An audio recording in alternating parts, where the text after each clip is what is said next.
What was the tension like in there when everyone found out that this was going to be a game?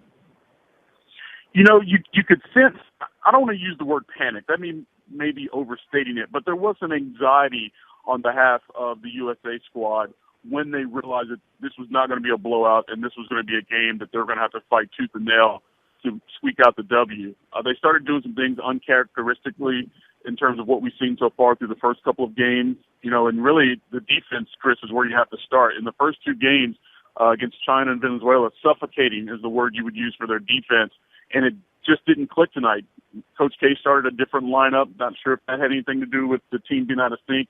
So I spoke to Tom Thibodeau just moments ago, and he handles the defense for Mike Krzyzewski with Team USA, and he said two things happened. One, they had bad floor balance on transition D, leading to some very easy buckets for Australia.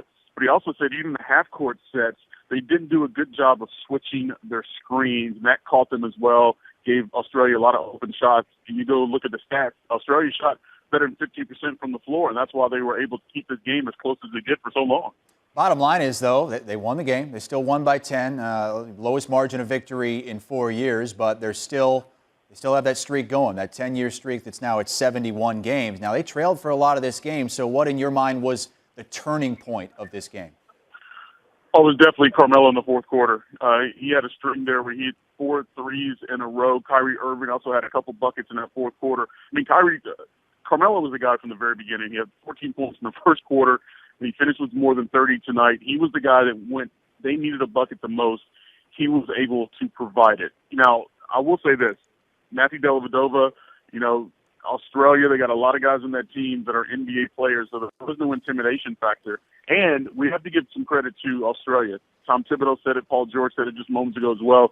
These guys have been playing well. They looked very impressive in their first two games prior to playing Team USA tonight. So sometimes you do have to give credit to the other team.